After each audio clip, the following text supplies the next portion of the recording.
Thank you and welcome to the show this morning. The topic this morning is Malcolm X and the Black Liberation Movement.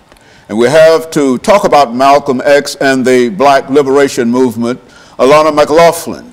Alana has been with us on many occasions, and I'm sure that she's no stranger to members of our audience this morning. Alana, let me welcome you to the show, as well as to give you an opportunity to talk about some of the activities that you've been involved in since you were with us the last time. I think that you started with us as a youngster of 8 years old, and you've been with us almost consistently since. And I would imagine that many members of our audience are probably amazed to see you now, knowing that you've moved quite a bit through this show since you were 8 years old. Let's talk about your background, education, and other information that might be able to enlighten our audience as to who you are this morning, Alana. Well, like you stated, my name is Alana McLaughlin. I am an 8th grader at John Early Middle. I am heavily involved in many organizations, and I go to many camps and et cetera, et cetera, et cetera, et cetera.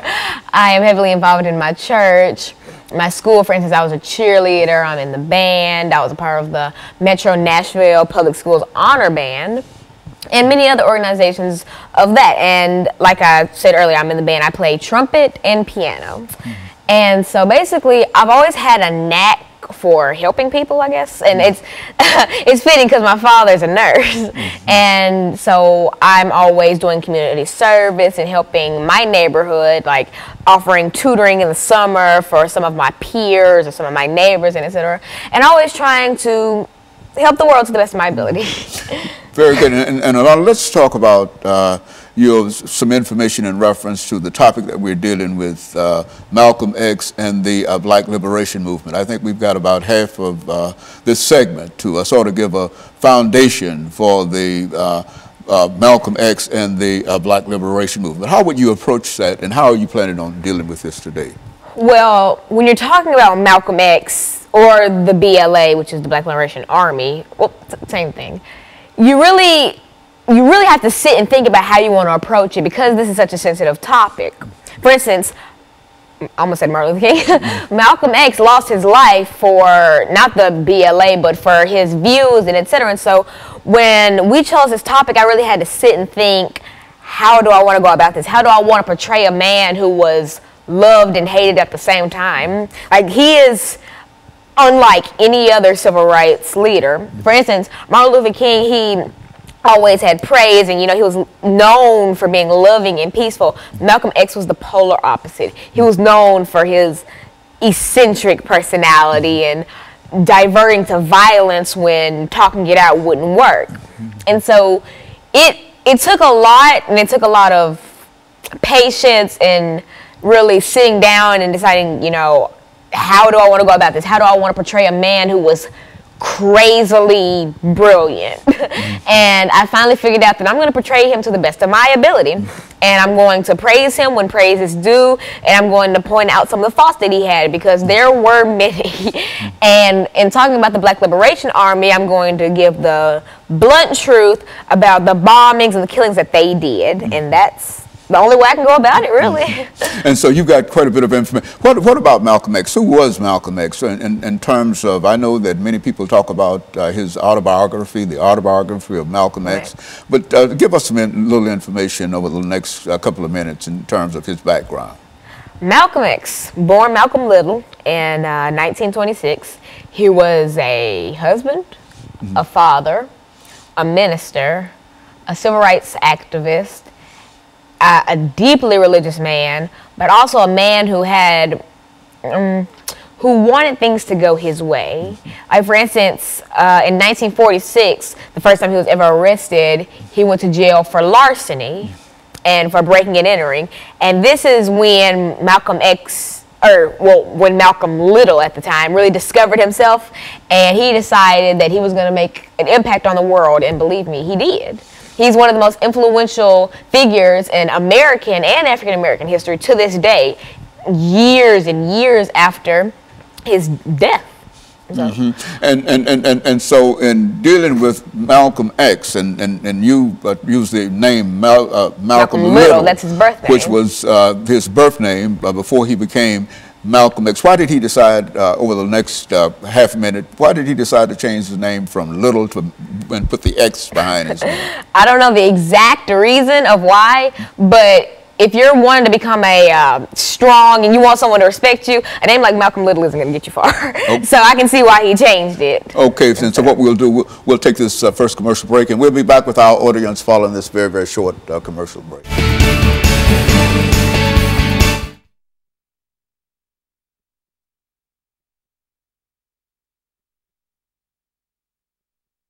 Okay, now the next segment, we've got 8 minutes. Yeah. So what do you want to talk about? Malcolm X, and I'm ended off with comparing the BLA to like the NAACP. Okay, that sounds good. And so when we start back, we've got 8 minutes, and you're going to start talking about whatever. Yeah. And so you think you threw me off.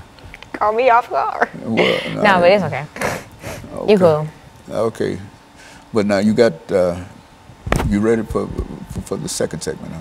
Yes, sir. And so what I'll do, I'll just introduce the show again, and welcome back to the show. And we're talking. And I'll talk a little bit about what I said. Why was the name? Do you know? Well, simply to mean that the name Little was a slaveholding name, a name that had been given to him by his family and etc. And so that X meant that he's getting rid of that name. Yeah. And so he's going to put that in. So Jimmy X and all other kind of X's, you know, and so those were what the X's generally meant.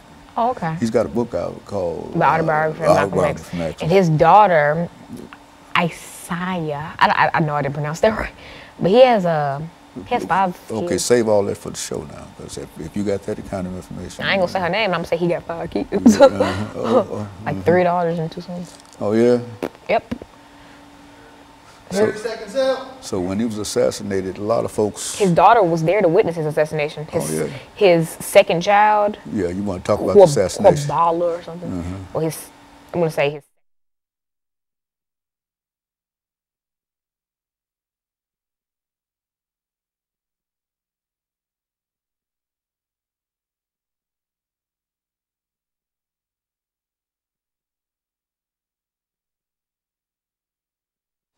Thank you, and welcome back to the second segment of the show for today. We're talking to Alana McLaughlin, and she's dealing with Malcolm X and the Black Liberation Movement. Now, Alana, in continuing our discussion dealing with Malcolm X and the Black Liberation Movement, let's look at, during this segment, some of the things that you consider to be influential and important in terms of his life, and perhaps you might want to give some statements in terms of his autobiography autobiographical information. And so, if you're just tuning in the first segment, I kind of talked about my background in education, and then I went into a little about who Malcolm X, born Malcolm Little, was, and I gave small details about him. He was born in 1926. At the age of 20, in 1946, he went to jail for larceny and breaking and entering, and during his stint in jail is when he joined the Nation of Islam and dropped the name Little and changed it to X, and he did this to kind of show that he was no longer under that hold of the name Little. He was his own person, so it's kind of Xing it out, you know, Malcolm X. And so this was symbolizing that he was a new character. And so when he left jail, he was, you know, part of the Nation of Islam and very heavily religious.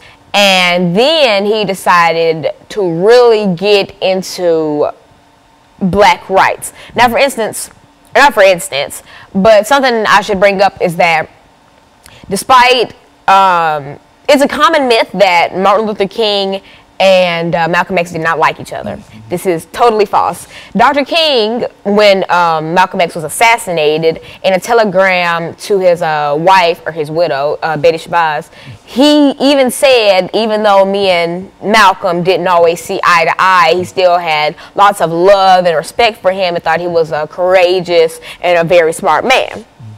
And so this was during the time where a lot of people weren't really into the violence thing. this was during a time where Martin Luther King and people like that, Rosa Parks, etc., were in power in this movement, really. And they were spreading love and peace and hair grease and all the good stuff, you know? And it came as a shock to everybody, like, there is this man who's saying, y'all need to get up and start fighting back. And everybody was taken aback, but some people liked this. And this is why Malcolm X is so influential like he is today, because he shined a light on a new path that people were too scared to go down. Because this was the 40s and the 50s when racism was at a high in the U.S. This is when we were scared, or us African Americans, we were scared to speak out. We were scared to really tap into our rights that we knew we had because of the fear of lynchings and bombings and etc. And so Malcolm X stepped into the game, and he really turned things around for a lot of people. And so Malcolm X decided to start speaking and start spreading the word of, he didn't necessarily say all violence, but he said that, you know, even one of his quotes, it goes along the lines of, you know, be respectful, be peaceful, etc. But if someone puts your hands on you, put them in a cemetery. And so he wasn't one to say that you should not have peace, but he more of said, if peace doesn't work, have a backup plan, and that backup plan be violence.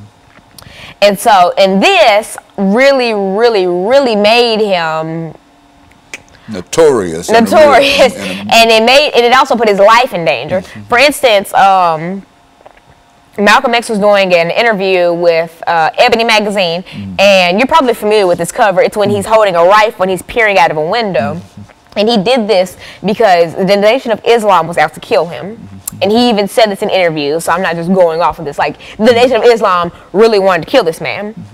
And they wanted to do this not because of what he was preaching, well, partly because of what he was preaching. And another fact, because he got tired of the Nation of Islam and wanted to leave. And so he left that and started doing his own thing. And he was still Islamic, yes, but he just wasn't a part of the Nation of Islam. And because of this, he outraged so many people, so many members of the Nation of Islam who were also FBI informants.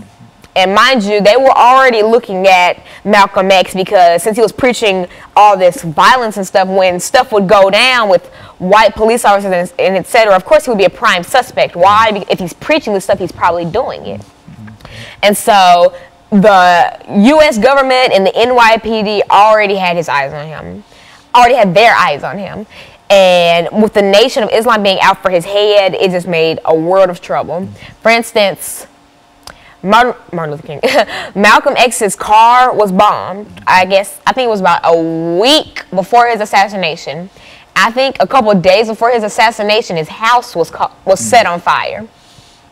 And this really scared Malcolm, but it scared him, but it didn't deter him and it didn't surprise him because he knew that there would be a price to what he was preaching. Like, Martin Luther King lost his life because he preached happiness and love and equality, and people who didn't believe in that wanted to get rid of him. And Malcolm X was no stranger to violence of others. Like, for instance, when he was 6 years old, his father was killed by the Ku Klux Klan. He was decapitated in a car accident.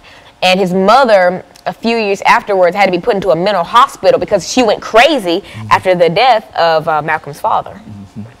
And so he was just starting to see a repeat of the childhood experiences that left him an orphan, and the childhood experiences that really fueled the fire from the anger and the burning passion he had in his heart.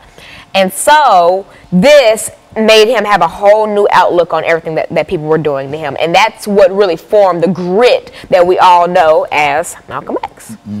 And so in a real sense, Alana, Malcolm X was a contemporary of Dr. Martin Luther King, but one had a different point of view in terms of how you solve the many social problems that we face, and African Americans especially, but many minorities in the United States of America. And so you can put one on one side and one on the other, and you can, but I feel as though if you talk about one, it wouldn't necessarily be fair not to mention the other, because even though they were almost polar opposites, they all stood for one common thing: the equality of African Americans. And without the help of both these two very powerful figures, we wouldn't be where we were today. We wouldn't be on television.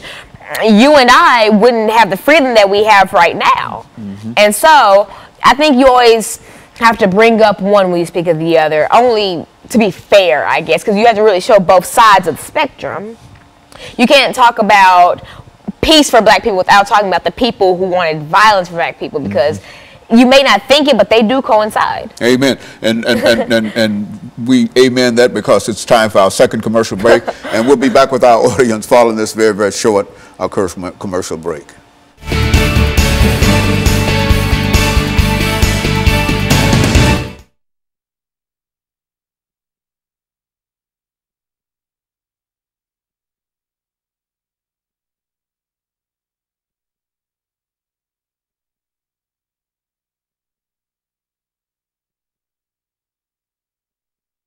Which, well, you know, the Hajj is one of like the 5 pillars. Is it 5 pillars of Islam?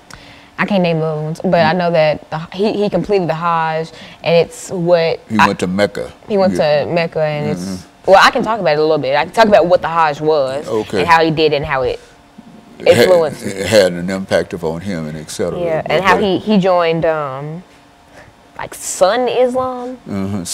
Sunni Islam's when he left the Nation of Islam. Yeah, I can talk about a little that, and then I'll talk about his death, and then get into the BLA. Okay, yeah, well, we got 10 minutes, and so the first thing you want to talk about is when it comes later life / death. Okay. That's excellent. That's some good information. You can really handle it. Okay. Surprised me. Come on, man, Dr. Haney.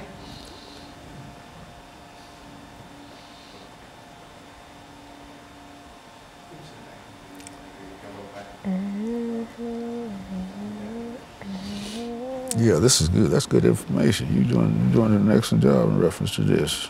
I'm talking about Malcolm X. 30 seconds out, Dr. Haney. And you're going to talk about his assassination, his death, you know, something. Okay. In the Bronx. In the Abaddon Theater.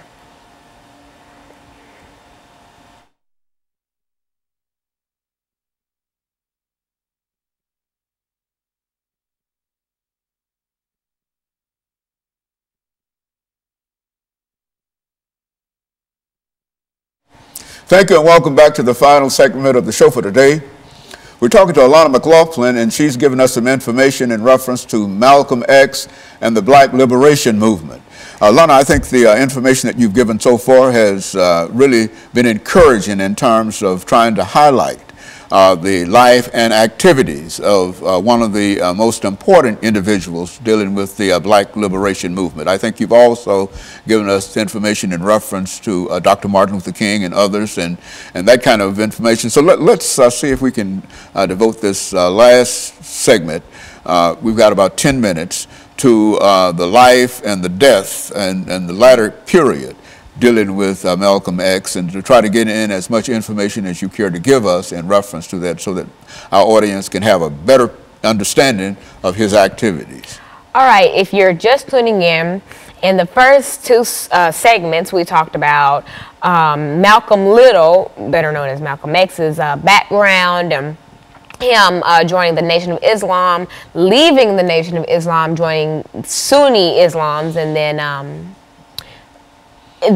the Nation of Islam being out for his head because of him, you know, leaving the Nation of Islam and starting to kind of talk not that great about the Nation of Islam, and how it is suspected that the Nation of Islam had help from the NYPD, from the FBI, and the CIA. And so right now we're at that point of Malcolm X's later life, and this is when he completed the Hajj. And if you're not familiar with this, the Hajj is one of the 5 pillars of Islam, and you're supposed to complete it if you're financially able to. It is from the 8th of some month, I forgot, I am sorry, to sometimes the 13th, but commonly the 12th of that month. And you're supposed to complete it if you can provide for your family while you're gone, and if you can take the time out, if you're physically able. And this is a journey to the Mecca. And so after Malcolm X completed the Hajj, he came back home and he was feeling very renewed, and he was at a good point in his life. He was feeling pretty good, but he didn't know of the terrors that would soon come. Now, I mentioned this in the last subject. A little ways before his death, or I guess the months beforehand, Malcolm X knew he knew he was to be assassinated. He knew that the Nation of Islam was after him. He believed that they had help from the United States government, and he knew that he wasn't going to live that much longer because people wanted his head. White supremacists wanted his head. The Nation of Islam wanted his head. Hey, the government wanted his head. Everybody was out to kill Malcolm X.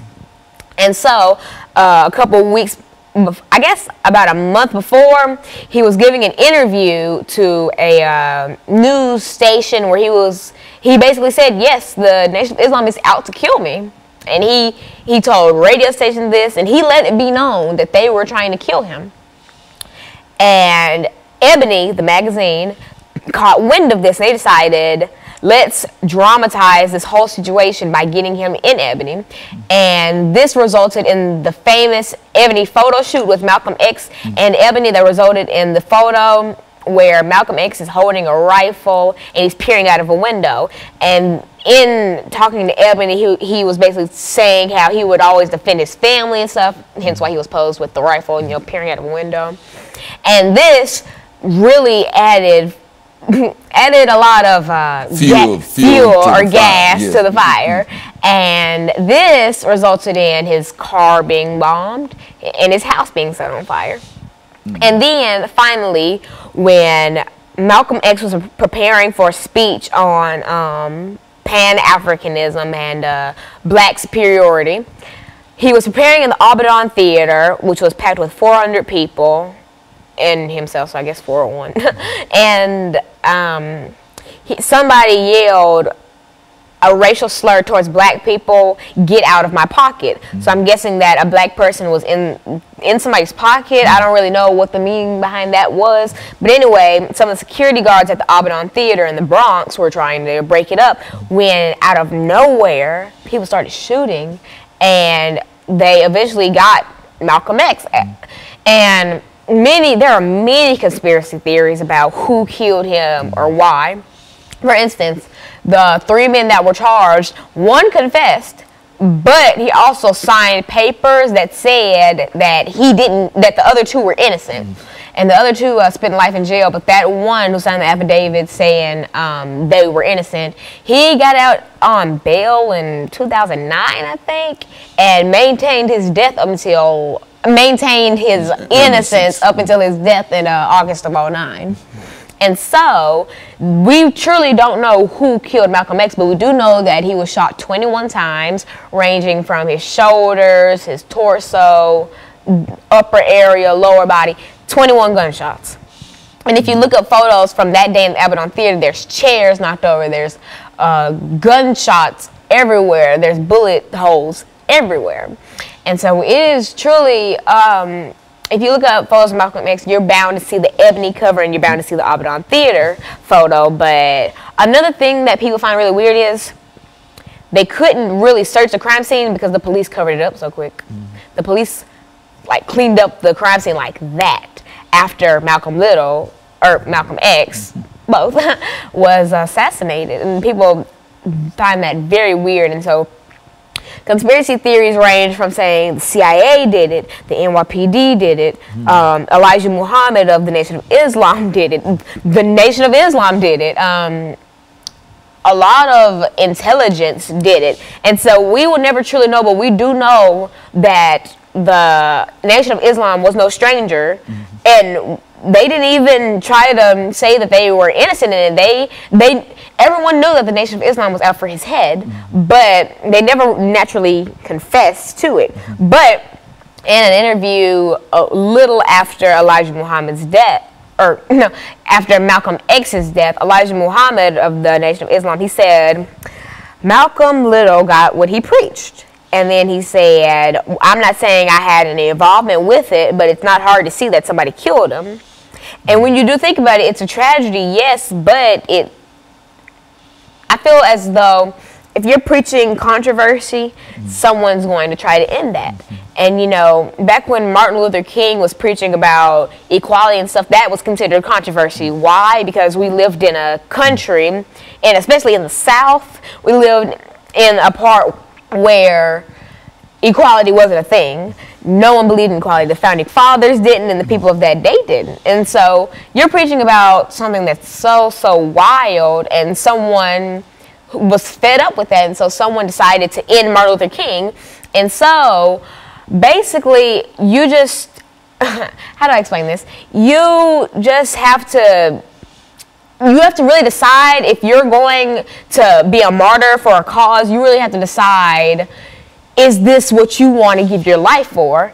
And Martin Luther King, he decided to be a martyr for his beliefs, and Malcolm X knew he was being a martyr for his beliefs. What impact do you think that Malcolm X has upon young people like yourself, Lana, over the last minute and a half that we have? Malcolm X has had impacts on my society, the NAACP, the BLA, which is the Black Liberation Army.